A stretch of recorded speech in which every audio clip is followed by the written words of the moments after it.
The views and opinions expressed in this podcast are simply that, opinions. All are presumed innocent until proven otherwise in a court of law.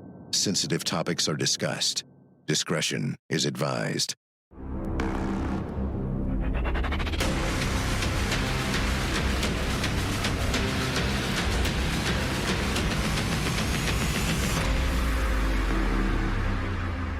I'm Vinnie Politan. The subject of my investigation is the tragic death of Texas A&M student Brianna Aguilera, who fell 17 stories to her death. Police quickly said suicide, but her family says not so fast. Here's the story.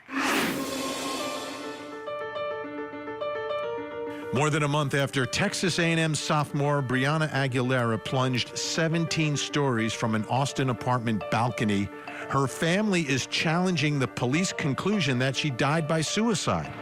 Brianna, just 19, was visiting Austin for the Texas A&M University of Texas rivalry game when she fell from a balcony at the 21 Rio apartment complex in the early morning hours of November 28th. Austin police say digital evidence supports suicide, citing a deleted note on her phone and text messages sent to friends expressing suicidal thoughts. But at a Houston press conference, the family's attorney, Tony Busby, presented a neighbor who says she heard loud arguing involving multiple people inside the apartment moments before Brianna fell. Police maintain no evidence points to foul play, but the family insists critical voices were ignored and that Brianna's death deserves deeper scrutiny. Deeper scrutiny is crucial here, and this is the family's looking for a full investigation. They believe like this was the rush to judgment, and they don't believe that Brianna took her own life. They're not saying it was a murder. It could have been an accident. Who knows? But they're saying they don't believe it was suicide and that police did not do a full investigation here. Now you've got a witness coming forward. Let's bring in Court TV field reporter Cody Thomas. All right, Cody, this witness came forward to the family. Tony Busby, the attorney, they found her. They spoke with her. What is she saying? Yeah, Vinny, this witness is named Dana Rodriguez, and she says she lived right across the hall from the apartment where this all took place. But she says the police department has not reached out to her despite her willingness to help. Now, she says that night in November of 2025, her parents were visiting her at the complex, and they could all, her mom, dad, and her, could all hear just about everything going on in that apartment, including loud arguing. Take a listen. Till this date, the Austin Police Department has not interviewed me or requested a statement.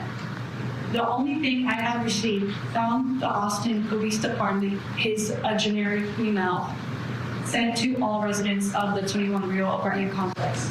At approximately 11 p.m., I began hearing people entering Madeline's apartment. Loud music began playing like a party started. I know this occurred at 11 p.m. because I was FaceTiming my boyfriend, and he had made a comment saying, "Oh my gosh, it's so loud, I can hear a party from next door." After speaking with my boyfriend, I visited with my mom and took my dog Bear outside to use the restroom, but she didn't want to go. She wasn't cooperating with me. This was around midnight at the time. Bear did not want to cooperate, so I brought her back inside and asked my mom if she can take Bear outside. And it was kind of weird that my dog didn't want to go outside because... Around this time, it wasn't really noisy. There wasn't a lot of people going in and out of our apartment. I think they were still at the tailgates or afters. This is the time that people were kind of just partying in their own apartments. I know the time was 12:15 a.m. because that's when I saw my mom returned with my dog Bear. And I also checked my phone when my mom entered the room. I tried to fall back to sleep in my room. My parents were trying to fall asleep in the living room in my apartment on an air mattress. At around 12:30 a.m., I woke up to people yelling at each other. It sounded like they were arguing. I then suddenly heard the sound of a large group of people leave Natalie's apartment. The loud music then was turned off. I recall checking my phone, and this occurred around 12:30 a.m. I tried to go back to sleep. A few minutes later, I began hearing a girl arguing with other people. It sounded like it was multiple people in the apartment pacing back and forth, so it was hard to recall what was said in the arguments.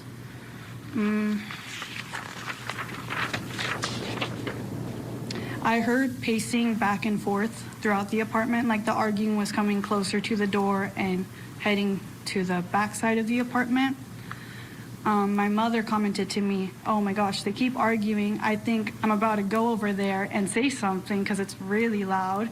And Bear, my dog, began barking a lot. She's, mind you, trained to let us know when a burglar comes or when someone's, making a lot of noise. And one thing my dog hates is arguing. So she was growling a lot towards my front door, towards the entrance of their apartment. Shortly afterwards, all of us heard loud screaming, the kind of screaming someone makes when you accidentally drop something. I was letting them know that it was like the type of scream when you drop like an heirloom that's really important and you're like, oh my gosh, like really bad, right? My mom commented that she thought maybe they dropped a drink inside, like a glass drink, and it made a mess everywhere and they broke something on accident. My dad said he thought the girls were arguing outside. He thought because he could hear the arguing from our own balcony, that's on the opposite side of their apartment, as if the voices were coming from outside. Anything that happens outside, we can hear everything because it just echoes. I recall my dad saying, "I hope they're not arguing on the balcony, God forbid." Eventually, the loud noises and arguments, screaming stopped. I could still hear conversations going on in Natalie's apartment. So, Vinnie, just to recap some of the important things she pointed out, what she heard that night. She said her boyfriend on FaceTime could hear the loud noise through the phone. He wasn't there, so the walls were really that thin. She hears pacing back and forth. She hears the arguing was so loud that her mother was compelled to go say something. Her father went on to say that he hopes they weren't arguing on the balcony, and then that weird gasping scream that she heard. Just very eerie, given what we know about this story so far. Yeah, this is new information.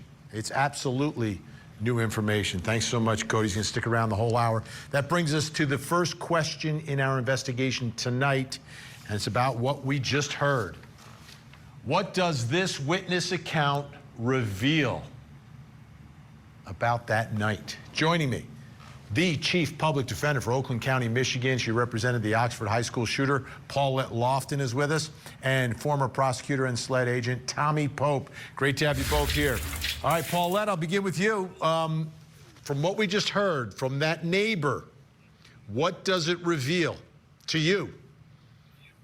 Well, to me, it reveals that there was a rush to judgment. How can there be a complete investigation without the police speaking to this witness? This witness doesn't have any affiliation with these people, no reason to lie, and she is able to recount to minutes what was happening. We also have her mother and her father, and now we've learned that she was even talking to her boyfriend on video call, and he could hear those noises. Those are all witness statements that need to be taken and need to be examined to see if they line up with all of the statements that were given by the people who were actually in that apartment. I think this is going to be very damaging to the investigation that was done, because I think people are going to start to question, do you not want to know the truth? Like, all everyone wants is a thorough investigation. Why have these people not been interviewed? Tommy Pope, your thoughts about what this neighbor revealed? I think Vinnie brings more questions than answers, but I agree with Paulette as far as my biggest fear. I'm a law enforcement guy, but once they make a decision, even with my small town departments, sometimes worse with my small town departments, once they've decided, you couldn't take them off of it no matter what.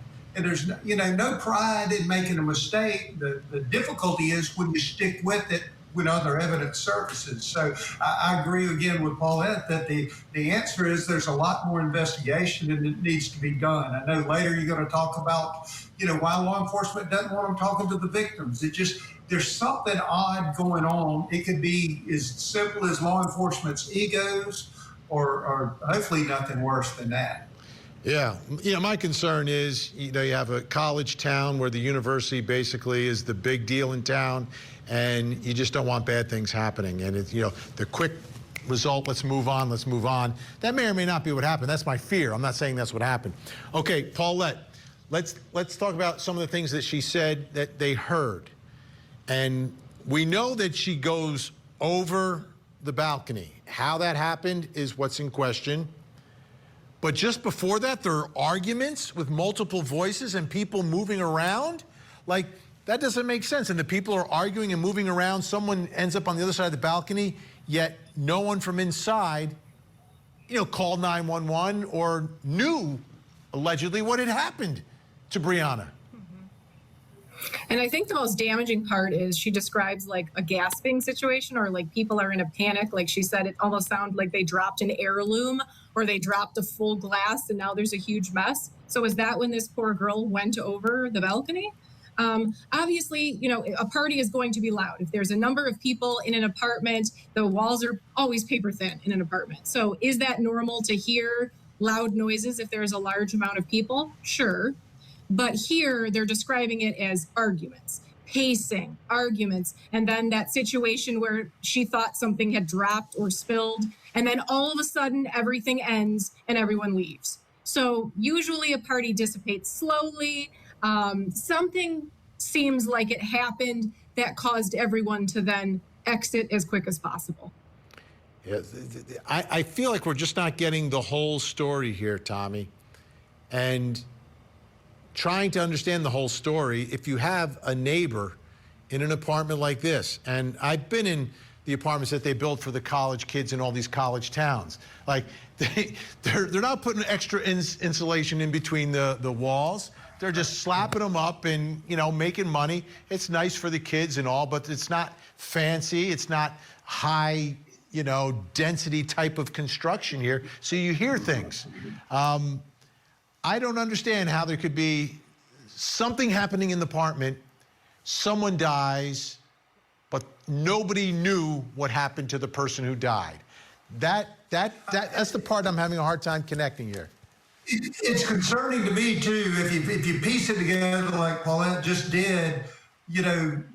One argument could be the argument of what's causing the trouble. If there was, like I said, they didn't say necessarily they believed that there was criminal activity, but whatever was happening, whatever argument was going on, and then you have that moment perhaps when she goes over the balcony, then you got a new set of argument or discussion about what are we going to do. And, some people leave the scene. I would hope law enforcement has determined everyone that was there, offered a polygraph. I'm not a big fan on polygraph, but I am a big fan on whether you're willing to take it or not. That tells me more than whether you actually, the results of the polygraph. But I wish there was a way that we didn't have to have these civil lawyers coming up with this, because I would have loved us not to hear what we heard tonight. Law enforcement would know that. So now all the people in the room, I could hold their story against what I know to happen that I had not shared with them. You see what I'm saying? Now, everybody in the room, arguably, that's out there watching Vinnie, and everybody in the country watches Vinnie, right? So there you have it. So you know what I'm saying? Now they know the story and they can mesh their story with that story. And I wish there'd been a way law enforcement had been more cooperative where we didn't have to hear it through a press conference, because they could make better use of it. Yeah, and the other thing Tony Busby said is that law enforcement contacted him about his witnesses. Like, shouldn't you guys know already? Like, a 19-year-old was found dead. Okay, guests are sticking around. Coming up next, why would police tell the 3 girls in that apartment not to speak to Brianna's mother? At no time did any evidence point to this being anything of a criminal nature.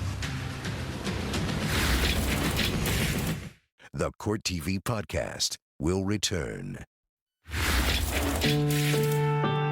They're doing nothing. Their investigation lasted maybe a few days. They drew some hasty conclusions, and then they just quit. And that's why the parents are upset. The very quick conclusion that they were told regarding Brianna's death, saying it was suicide and that nothing's happening anymore. The investigation's over. Let's bring back in Court TV field reporter Cody Thomas. All right, let's talk about the three people who may or may not have the most information here. The three girls who were in the apartment that night with Brianna. What are they saying? Well, Vinny, it's more like what aren't they saying, because they haven't said anything. And in fact, Tony Busby says that Austin police told them not to say anything to anyone. Take a listen to this. They told all of the witnesses not to talk to us. They told the three individuals that were in that apartment that night when this young girl died, they told them, do not speak to Brianna's mother or her lawyers. Now, why would they do that? What possible reason could there be for the police department in Austin to instruct people that were with Brianna at or around the time she died to not speak to Brianna's mother? And Vinny, you'd imagine these three girls have the answer to that question. I mean, there's been a lot of discrepancy about what happened to that apartment. We had initially heard that the three girls were asleep. Now, that seems to be this diminishing story here. But overall, Busby says Brianna's family just wants the truth. They want answers, whatever those answers might be. Absolutely. And Tony Busby's question is really our next question in our investigation. Why would police tell them, the three girls, not to speak to Brianna Aguilera's mother? The mother of the girl who's dead, who's brokenhearted, and the three girls that are with her at the time saying nothing, and police are telling them to say nothing.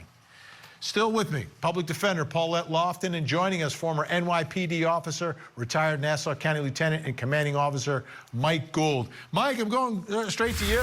You've been in those shoes.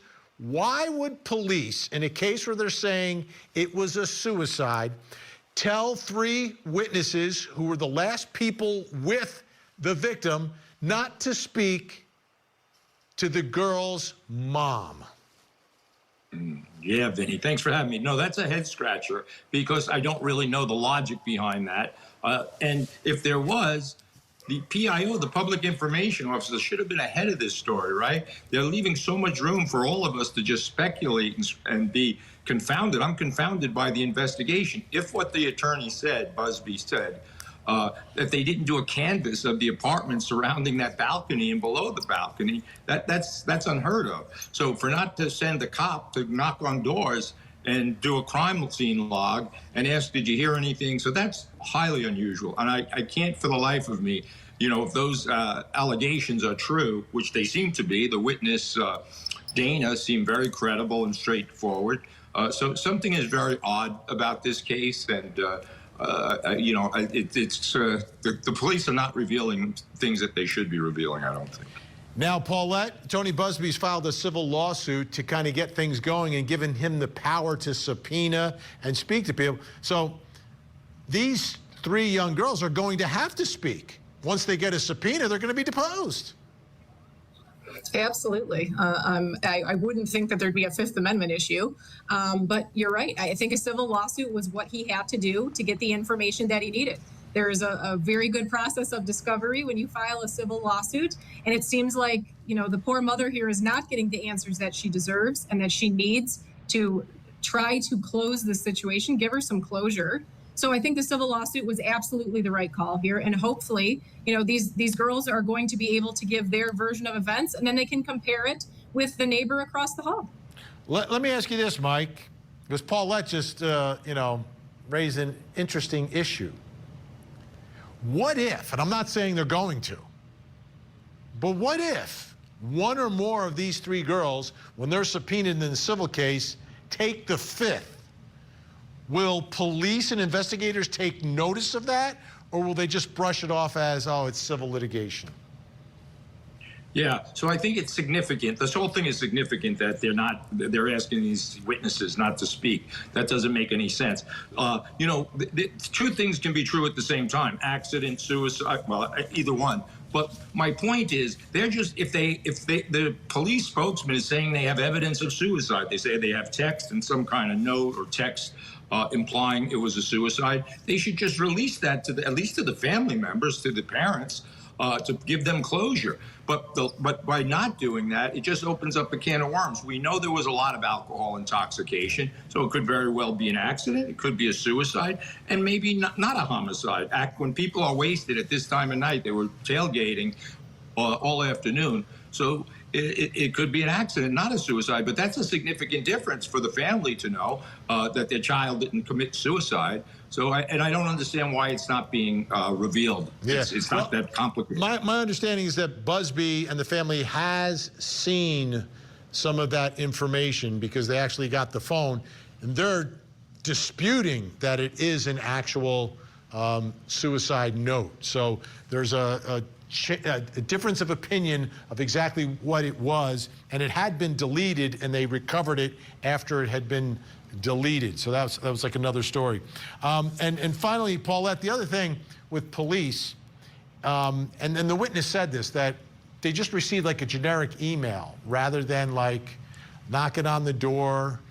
I mean, she's found within moments of having jumped or falling off of that 17th floor, yet there wasn't that immediate kind of investigation. It was really strange the way the whole thing transpired.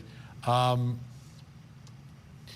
you think that this initial, if in fact this ever does lead to a criminal case, and I'm not saying it will, very well could have been an accident or suicide, but if it does lead to a criminal case, will everything that happened here impact the ability to prosecute anyone?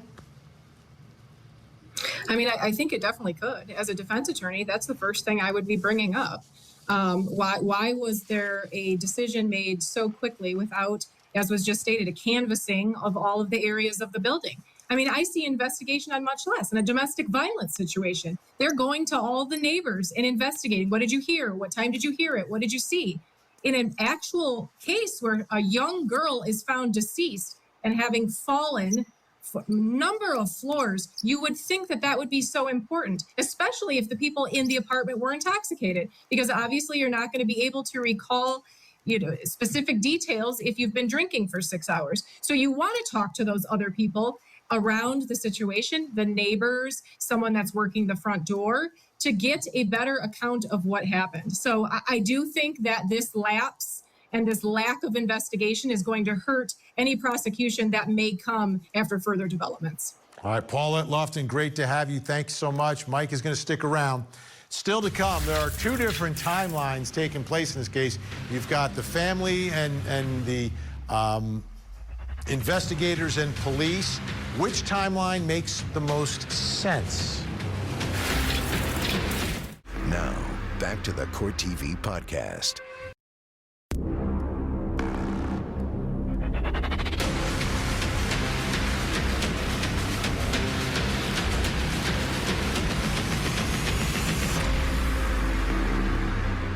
I'm Vinnie Politan. We continue our investigation of the tragic death of Brianna Aguilera, who died after falling 17 stories from a balcony.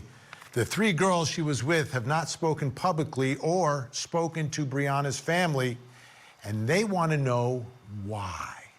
Here's the story. Brianna Aguilera's final night in Austin has become the center of a growing dispute between investigators and a grieving family demanding answers. Police say the 19-year-old Texas A&M student took her own life, pointing to a deleted suicide note and messages sent to friends the night she fell 17 stories from a balcony at the 21 Rio apartment complex. But Brianna's family, represented by Tony Busby, says the story doesn't end there. A neighbor now claims she heard yelling, pacing, and what sounded like a heated argument involving several people just moments before Brianna plunged to her death. The witness says the screaming suddenly stopped.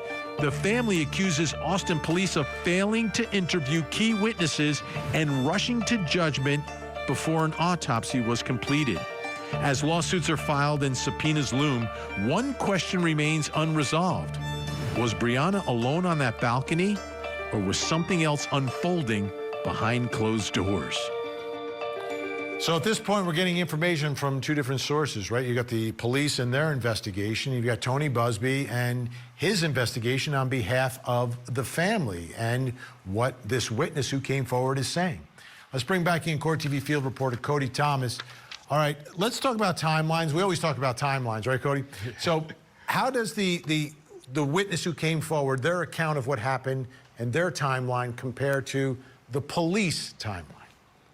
Well, Vinny, as with many cases that we follow here at Court TV, the timeline has become kind of the focal point here. What was going on that day? What led up to these events?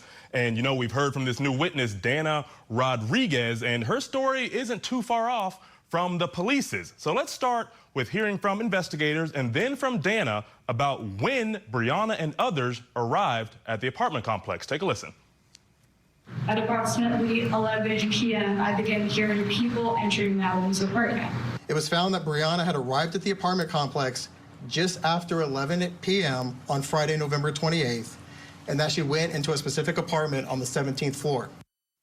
All right, Vinny, so 11 p.m., those times line up between police and Dana. So let's move on to what they both say about when the party supposedly ended. At around 12:30 a.m., I woke up to people yelling at each other. It sounded like they were arguing. I then suddenly heard the sound of a large group of people leave Natalie's apartment. Video surveillance has confirmed that a large group of friends left that same apartment at 12:30 a.m. on November 29th, leaving just Brianna and 3 other girls in the apartment. Now, those times also line up, Vinny, 12:30 a.m. Now, of course, this witness, Dana, was not inside the actual apartment where everything took place, so she can't talk about seeing anything. But here's what she says she heard after 12:30 a.m. and what police say about that time frame also. Shortly afterwards, all of us heard loud screaming, the kind of screaming someone makes when you accidentally drop something. I was letting them know that it was like the type of scream when you drop like an heirloom that's really important and you're like, oh my gosh, like really bad, right? My mom commented that she thought maybe they dropped a drink inside, like a glass drink, and it made a mess everywhere and they broke something on accident. My dad said he thought the girls were arguing outside. Eventually, the loud noises and arguments, screaming stopped. I could still hear conversations going on in Natalie's apartment. Saturday, November 29th, at approximately 12:54 p.m., I, along with patrol officers, made contact with the residents of that specific apartment that Brianna had been observed going into. The residents informed me that they were trying to report that their friend Brianna was missing. I was able later to confirm they had in fact placed a 911 call at 12:14 p.m. earlier that afternoon to report their friend Brianna was missing. They informed me that they were hosting friends for the Texas A&M football game and that Brianna was supposed to be staying there that preceding evening. I spoke with 3 different female witnesses on scene, as well as later a 4th witness who had left earlier that morning. The investigation showed that Brianna had been at a tailgate party earlier in the day and became intoxicated to a point that she was asked to leave the same tailgate. She had told her friends that she had lost her phone at some point near that tailgate. They had all returned to the apartment where Brianna borrowed a phone of a friend to call an out-of-town boyfriend. Witnesses heard Brianna arguing on the phone with her boyfriend, which was also confirmed later by the boyfriend. Phones from both the phone Brianna used and the boyfriend's phone have confirmed through call logs that call did occur. Now, this call occurred at approximately 12:43 to 12:44 a.m., approximately 1 minute. This is 2 minutes before the 911 call of the body found down below on the pavement. Now, Vinny, though portions of the both of these timelines kind of mirror each other, Tony Busby says he still thinks there are some inconsistencies, and here's why. Take a listen. Previously, we were told that the people inside the apartment had been asleep for several hours, didn't know where Brianna was, and didn't know that she was really even missing until 12 the next day. What we just heard there is that there were arguing and fighting going on at 12:30 up until 12:45, and there was a lot of things pacing back and forth and that sort of thing. Now, what does that mean? That's why we have police. That's why we do investigations, and that hasn't been done. Recall, the police say that witnesses claim Brianna had a brief conversation with her boyfriend 2 minutes before the 911 call came, where she was found below dead. Police say she made that brief phone call to her boyfriend on a friend's phone. They've never been able to explain how did she get into her friend's phone if her friend was asleep? How did she return the phone to her friend if her friend was asleep? And now we've discovered that if you ask the boyfriend, that the last time he actually spoke to Brianna was at 9:44 p.m., not, as they suggest, at 12:43. Their timeline is completely trash. What the police have told us is simply not physically possible. Based on our investigation, we've concluded that Brianna didn't make that phone call herself, the phone call that the police claim that was made at 12:43 with someone else's phone. And what does it mean? It either means that if she did make that call, she was with someone else at the time the call was made, which would have been the time she went over that railing. Either scenario raises significant questions that warrant exploration. So, Vinnie, we have some parts that line up and some parts that Tony Busby says are still questionable, but I guess that's why this investigation is still ongoing. Yeah, a major discrepancy here as you get closer to the time that she goes over the railing. Thanks so much, Cody. That brings us to the next question in our investigation. Which timeline makes the most sense here? What Tony Busby is laying out or what police laid out? Still with me, former NYPD officer Mike Gould, former prosecutor and SLED agent Tommy Pope. All right, Mike, your thoughts here. Which one seems to make more sense to you? And what further questions do you have here? It seems to be a discrepancy about whether or not the boyfriend is called moments before she goes over the rail. Right. So this should be a pretty straightforward investigation. We have all the digital phone evidence. We have surveillance cameras going in and out. We have ear witnesses next door. So I'm not sure. So frankly, Busby's, the attorney's explanation is compelling and lacking any responses from the police department. That's the one that makes more sense, if that's the question. So as I said, the public information, they should be ahead of these things and clearing this up with the evidence they have. The evidence either exists or it doesn't exist. The alcohol intoxication, I envision, a bunch of really wasted people. She got told to leave a tailgate party. So intoxication, accidents, suicides, they're all in the same sphere, so to speak. They all can be triggered by highly intoxicated people. Let me ask you, Tommy, because there's two parts of the discrepancy that I'm seeing here. One is call versus no call to the boyfriend, and it wasn't from her phone. It would have been from someone else's phone that was in the apartment because she lost her phone that day. So it was one of the three other girls who was in the apartment. It would have been one of their phones. The other part was the witness told Tony Busby and the public about hearing this this screaming part where it was like something happened. And that is not anywhere in the police description of their timeline. What are your thoughts about which one makes more sense? He's gone. Mike Gould, go. Well, I would say that, again, Busby's explanation sounds more feasible. And, Vinnie, dogs in apartment buildings make great ear witnesses. If a body lands on the ground, dogs on almost every floor of that building going down would be barking. Then you would just interview. The lack of the details of the investigation, the canvas. In a civil case, if the first thing, they didn't interview the next door neighbor. They don't have that in a crime scene log. That's going to be very damaging, I think, for the police, unfortunately. Absolutely. All right. Wow. I'm still shocked that you don't have the most thorough investigation when a 19-year-old loses her life this way. I think we have Tommy Pope back. Tommy, your thought? Sorry about that. No, it's okay. Your thought about the two different timelines in play here. Which makes more sense to you? It's torturous. Vinnie, I think it's torturous for this family. It's like Mike saying all of these things sound like they're very simple answers, and even the families left on the outside. It'd be one thing if they weren't sharing it with us and sharing it with the media for whatever investigative reasons. But I mean, the boyfriend's got the answer. Either I talked to her, or I didn't. Did the phone ring and he didn't answer it? Because the first pass when you hear it, you think, well, there you have it. They argued. She was so upset she went over the rail.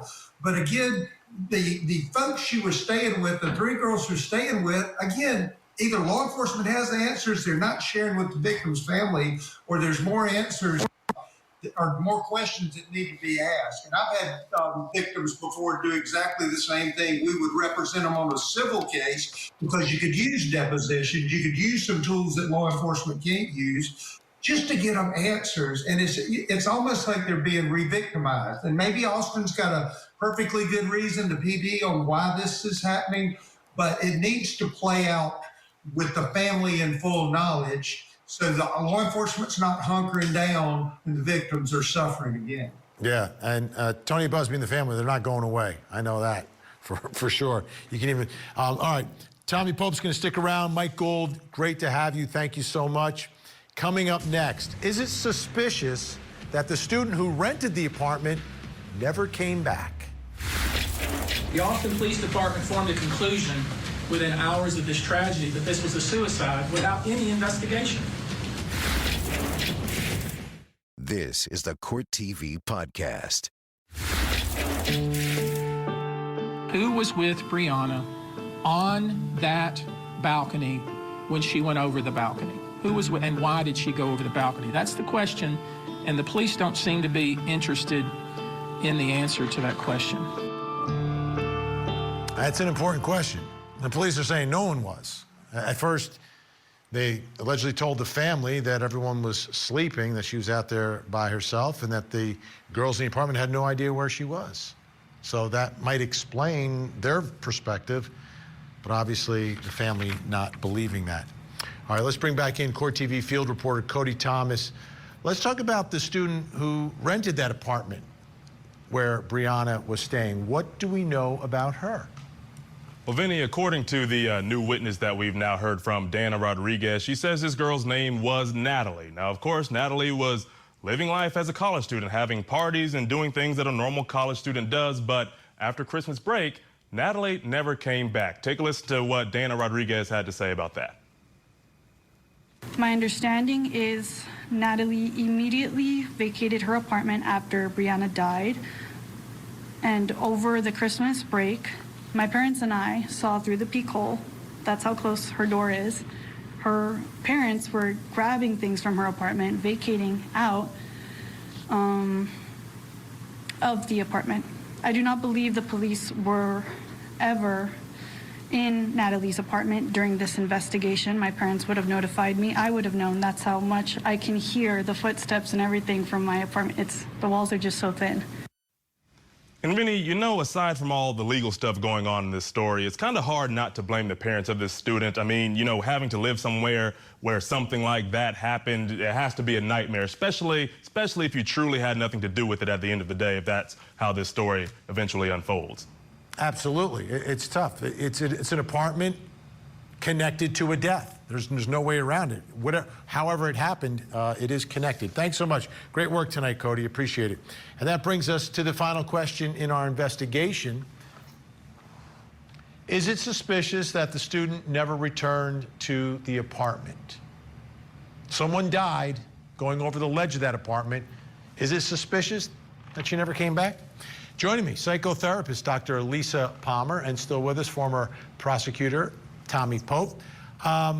Let me ask you, Dr. Palmer, what are your thoughts here? Is it suspicious, or is that expected? Is that kind of like a normal response?